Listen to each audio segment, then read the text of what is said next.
The whisper in the wind, the creaking door. The sun hung low over the dusty plains of Copper Creek, casting long shadows across the weathered homestead that Jake Morrison had called home for the better part of 15 years. The wind carried the scent of sage and distant rain, promising relief from the relentless heat that had plagued the territory for weeks. Jake wiped the sweat from his brow with a calloused hand, his weathered face squinting against the dying light as he examined the barn door that had been giving him trouble for the better part of a month. The hinges groaned like an old man's bones every time the wind caught the door, and the latch had come loose again despite his repeated attempts to secure it. It was honest work, the kind that kept a man's hands busy and his mind clear. But today something felt different. There was an electricity in the air that had nothing to do with the approaching storm clouds gathering on the horizon. Jake had built this place from nothing more than a dream and a handful of silver dollars he'd saved from his days riding with the cattle drives. The barn stood as a testament to his determination. Rough-hewn timber and honest nails, every board placed with care and purpose. But time and weather had a way of wearing down even the strongest foundations, and the door had become a daily reminder that nothing lasted forever without constant attention. As I worked, adjusting the leather hinges and testing the weight of the heavy wooden door, Jake's mind wandered to the stories he'd heard in town.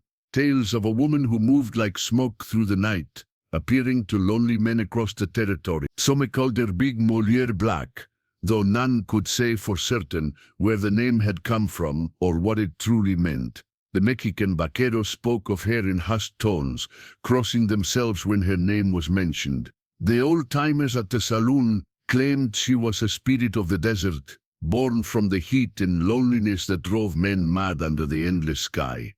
Jake had always been a practical man, more inclined to believe in what he could see and touch than in ghost stories and superstition. But living alone on the frontier had a way of making a man's imagination run wild during the long, quiet nights. He'd heard the whispers on the wind before, soft voices that seemed to call his name when the moon was dark and the coyotes were silent. The barn door swung shut with a satisfying thud, the new leather hinges holding firm against the evening breeze.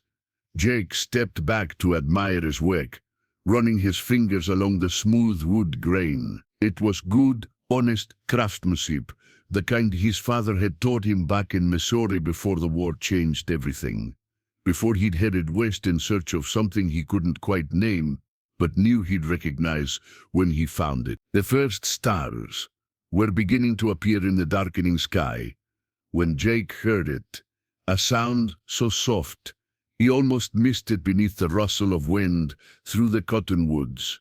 A whisper, low and melodious, speaking words he couldn't quite make out, but that seemed to resonate in his very bones. It turned slowly, his hand instinctively moving to the cultivar 35 that hung at his hip, though he couldn't say why.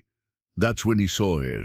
She stood at the edge of the lamplight spilling from his cabin windows, a figure that seemed to shimmer between shadow and substance. Tall and graceful, with a skin the color of rich earth, and eyes that held the depth of midnight skies. Her hair fell in waves past her shoulders, and she wore a dress that seemed to move with a life of its own, as if woven from the very darkness that surrounded her. "Evening, stranger," Jake said, his voice steady despite the sudden racing of his heart. "Didn't hear you ride up." She smiled then, an expression that was both invitation and mystery, and took a step closer to the circle of light. "You don't need a horse to travel these lands, Jake Morrison," she said, her voice carrying the hint of an accent he couldn't place, something that spoke of distant places and ancient secrets. The fact that she knew his name should have alarmed him, but instead, Jake found himself oddly calm, as if this moment had been inevitable. "You have me at a disadvantage, miss. Can't say I've had the pleasure of making your acquaintance. So machine call me Big Mulher Black," she said, moving closer still.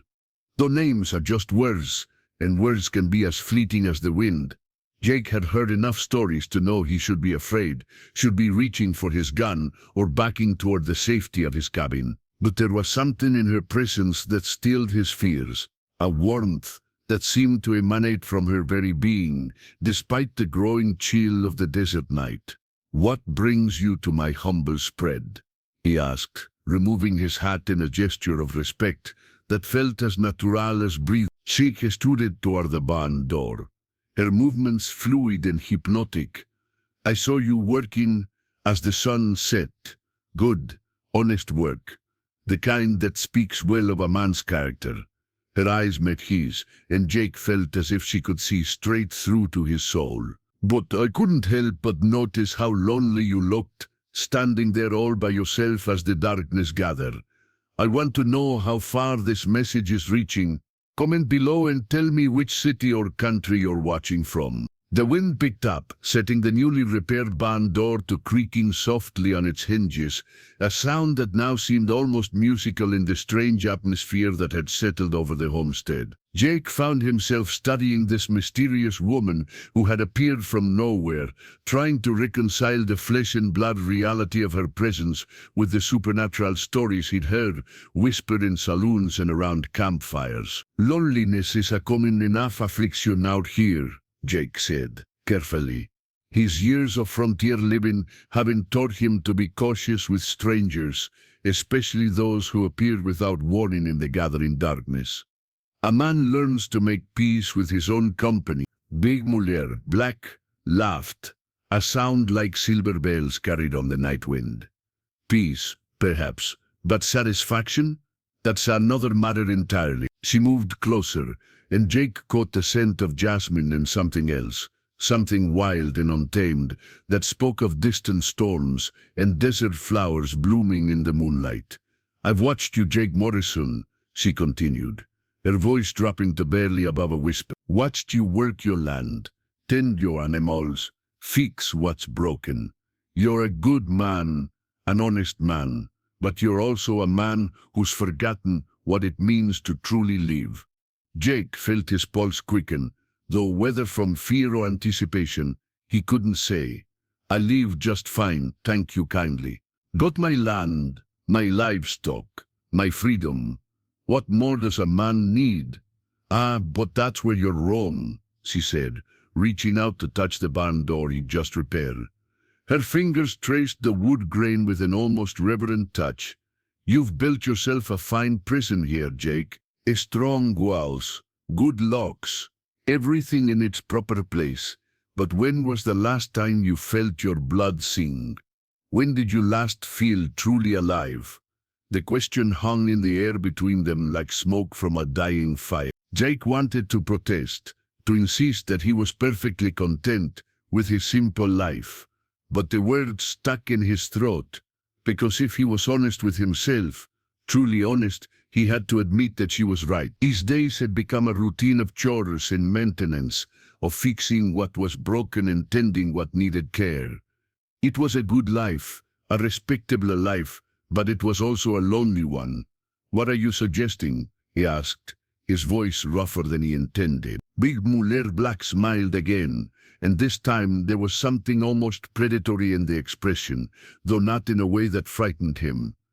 It was the look of a hunter who had found worthy prey, or perhaps a teacher who had discovered an eager student. "I'm suggesting that you let me show you what you've been missing," she said, moving close enough that he could feel the warmth radiating from her skin. "Let me remind you what it feels like to be a man instead of just a caretaker of things." She gestured toward the barn, then back to the cabin, her meaning clear without being crude. "That door you just fixed, it's strong now, secure. But what good is security if there's nothing worth protecting inside?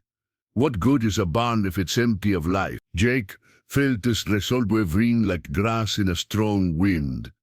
There was something about this woman that called to a part of him he'd thought long buried, the part that had once dreamed of adventure and passion before settling into the comfortable routine of frontier life. She represented everything wild and untamed about this land, everything he'd given up in exchange for stability and safety. "I could keep you busy all night," she whispered, her voice carrying promises that made his blood run hot, despite the cooling air. "Show you pleasures you forgotten existed. remind you what it means to feel truly alive. All you have to do is say yes. The offer hung between them like a challenge, and Jake found himself at a crossroads he hadn't expected to face. On one side lay the familiar path of his ordered existence, safe, predictable, lonely.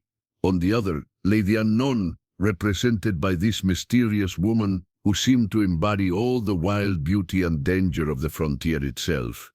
And what would you want in return? He asked, because he'd learned long ago that nothing in this world came without a price. Nothing you wouldn't freely give, she replied.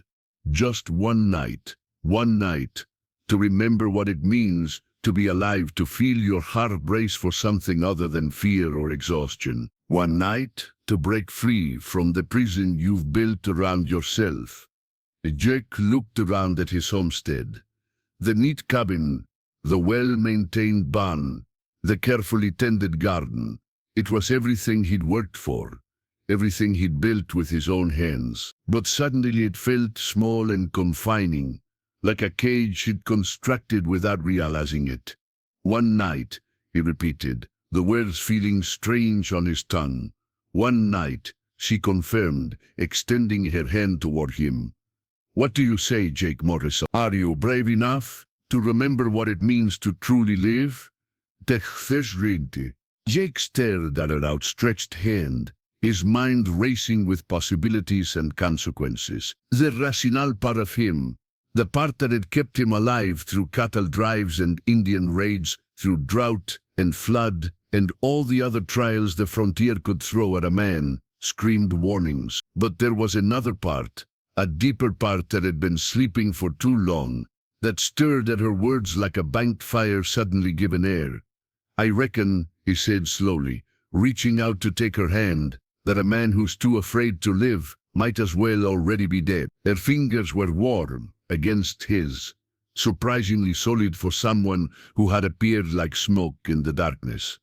The moment their skin touched, Jake felt a jolt of electricity run through him, as if he'd been struck by lightning. But instead of pain, there was only a sudden, overwhelming awareness of everything around him.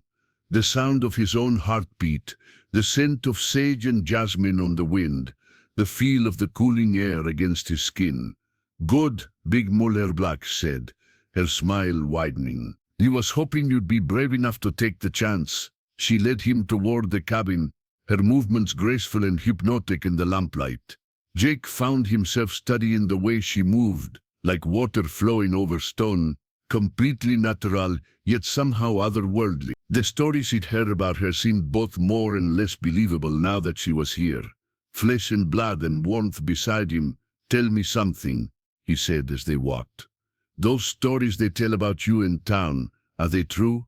Which stories? She asked, glancing back at him with amusement dancing in her dark eyes. The ones that say I'm a spirit of the desert, or the ones that claim I'm a witch who steals men's souls? Any of them, all of them. She paused at the cabin door, turning to face him fully. In the lamplight, she looked entirely human, beautiful, mysterious, but undeniably real. Does it matter? Tonight, I'm just a woman who finds herself drawn to a lonely man who's forgotten how to live. Tomorrow, she shrugged eloquently. Tomorrow is another story entirely. Jake pushed open the cabin door, the familiar creak of the hinges now seeming to welcome them both inside. The interior was sparse but comfortable. A stone fireplace, a rough-hewn table, a bed in the corner covered with quilts his sister had sent from back east. It was a bachelor's quarters, functional and clean, but lacking any real warmth or personality. Big Mulher Black moved through the space, like she belonged there, trailing her fingers along the mantelpiece, examining the few books on his shelf, studying the daguerreotype of his family that sat on the table. You've made a good life here, she said, but there was something almost sad in her voice. Safe, predictably, controlled. There's nothing wrong with a safe life, Jake said, though even as he spoke the words, they sounded hollow to his own ears. No, she agreed, turning to face him, but there's nothing particularly right about it either. Safety is just another word for fear, Jake. Fear of loss, fear of pain, fear of the unknown. She moved closer, and he could see the firelight dancing in her eyes. But you can't truly live without risk. You can't feel joy without the possibility of sorrow. Can't know pleasure without understanding pain. She reached up and touched his face, her fingers tracing the lines that years of sun and wind had carved there. When was the last time you felt truly alive? When did you last do something just because it felt good, not because it was necessary or practical or safe? Jake found himself leaning into her touch, his body responding to her presence in ways he'd almost forgotten were possible. It's been a long time, he admitted. Too long, she whispered, rising up on her toes to brush her lips against his. The kiss was soft at first, tentative, but when he didn't pull away, it deepened into something hungry and desperate, as if they were both drowning and had found salvation in each other. When they finally broke apart, both were breathing hard. Jake felt as if he'd been asleep for years and was only now beginning to wake up. Every nerve in his body seemed alive, every sense heightened to an almost painful degree. "This is what I mean," Big Mulher Black said, her voice husky with desire. "This is what you've been missing. This fire, this passion, this feeling of being completely and utterly alive." She began to move around the cabin, lighting candles with matches from the mantelpiece, creating pools of warm, flickering light that transformed the simple space into something magical. The shadows danced on the walls, and Jake found himself mesmerized by the way she moved through them, sometimes seeming solid and real, other times appearing to blend with the darkness itself. "Dance with me," she said suddenly, extending her hand toward him again. "I'm not much of a dancer," Jake protested, but he was already moving toward her, drawn by something stronger than his own reservations. "There's no music," he added weakly. "Listen," she said, tilting her head slightly. "There's always music if you know how to hear it." And somehow, impossibly, Jake could hear it, the whisper of wind through the eaves, the distant call of a night bird, the soft crackle of the fire, all blending together into a rhythm that seemed to pulse in time with his heartbeat. Big Mulher Black pulled him into her arms, and they began to move together, slowly at first, then with increasing confidence, as Jake remembered what it felt like to hold a woman, to feel her body against his, to lose himself in the simpler pleasure of human connection. They danced in the candlelight, shadows swirling around them like living things, and for the first time in years, Jake felt completely present in the moment, not thinking about tomorrow's chores or yesterday's regrets, just existing in the here and now, alive and aware and grateful for this unexpected gift that had appeared out of the darkness. The candles had burned low by the time Jake and Big Mulher Black finally came to rest, their dance having evolved into something far more intimate and profound than mere movement. They sat together on the edge of his bed, her head resting against his shoulder, both of them breathing quietly in the aftermath of a passion that had left Jake feeling fundamentally changed. The night had passed in a blur of sensation and discovery. She had kept her promise, showing him pleasures he'd forgotten existed, reminding him what it meant to feel truly alive. But more than the physical connection, there had been something deeper, a meeting of souls that transcended the merely carnal. She had listened to his stories of the war, of his journey west, of the dreams he'd buried beneath the daily routine of frontier life. In return, she had shared fragments of her own tale, hints of a past that stretched back further than seemed possible, of a nature that was both human and something more. "You never did tell me the truth about those stories," Jake said softly, his fingers tracing patterns on her bare shoulder. She was quiet for so long that he thought she might have fallen asleep. When she finally spoke, her voice carried a weight of years that seemed to stretch back through time itself. "The truth is complicated," she said. "I am what I am, Jake. Sometimes woman, sometimes spirit, sometimes in between. I exist in the spaces between certainty and doubt, between the known and the unknowable." She lifted her head to look at him, and in the dying candlelight, her eyes seemed to hold depths that no mortal gaze should possess. But tonight, with you, I was simply a woman who found something precious in the arms of a good man. Jake felt a chill that had nothing to do with the cooling air. Are you saying this was just one night? That come morning you'll disappear like smoke? I'm saying that some gifts are meant to be treasured precisely because they cannot be possessed, she replied gently. You asked me to remind you what it means to be alive, Jake Morrison. I've done that. But now you have to decide what you're going to do with that knowledge. Outside, the first pale fingers of dawn were beginning to creep across the eastern horizon, painting the sky in shades of rose and gold. Jake could hear the familiar sounds of morning beginning, the lowing of cattle, the rustle of wind through the cottonwoods, the distant call of a rooster from a neighboring homestead. The ordinary world was reasserting itself, demanding his attention and his return to the routine of daily life. "You don't want this to end," he said, surprising himself with the honesty of the admission. "It doesn't have to," Big Mulher Black said, sitting up and beginning to gather her clothes. "But it has to change. You can't go back to the way things were, Jake. Not after tonight. You've remembered what it means to truly live, and that knowledge will either free you or destroy you." She dressed with the same fluid grace with which she'd moved through everything else, transforming from lover back to the mysterious figure who had appeared out of the darkness. But something had changed in her as well. She seemed somehow less substantial, as if the approaching dawn was calling her back to whatever realm she truly belonged to. "What am I supposed to do?" Jake asked, pulling on his own clothes with hands that trembled slightly. "Live," she said simply. "Really? Lilas pap, hiding behind your walls and your routines and your safe, predictable existence. Take risks, feel deeply, love without reservation. Remember that you're a man, not just a caretaker of things." She moved to the window, looking out at the lightning sky. "The barn door you fixed yesterday. It's strong now, secure, but don't let it become another barrier between you and the world.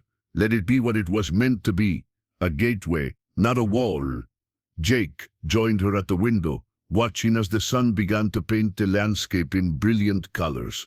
His homestead looked the same as it had the day before, but somehow everything felt different. The barn, the fields, the distant mountains, all of it seemed charged with new possibility, as if the world itself had been transformed by the night's events. "Will I see you again?" he asked. She turned to him one last time, rising up to kiss him softly. "Perhaps when you least expect it, and most need to remember. But don't wait for me, Jake. Don't make me another excuse to avoid living your life." As the sun crested the horizon, flooding the cabin with golden light, Big Mulher Black began to fade like mist before the morning warmth. Jake reached out to touch her, but his fingers passed through empty air. She was gone, leaving only the lingering scent of jasmine and the memory of a night that had changed everything. Jake stood alone in his cabin, watching the sun rise over his land. The familiar routine of morning chores awaited him: animals to feed, repairs to make, the endless cycle of maintenance that frontier life demanded. But something fundamental had shifted inside him. The walls of his self-imposed prison had cracked, and through those cracks he could see infinite possibilities. He walked outside, breathing deeply of the morning air. The barn door hung straight and true on its new hinges, no longer creaking in the wind. But as he approached it, Jake realized that Big Mulher Black had been right. It wasn't just a barrier anymore. It was a gateway, an invitation to step through into whatever lay beyond. For the first time in years, Jake Morrison felt truly alive, and as he began his morning chores, he found himself whistling a tune he couldn't quite place, a melody that seemed to dance on the wind, like a whispered promise of adventures yet to come. The frontier stretched out before him, vast and full of possibility, and Jake knew that his real journey was just beginning.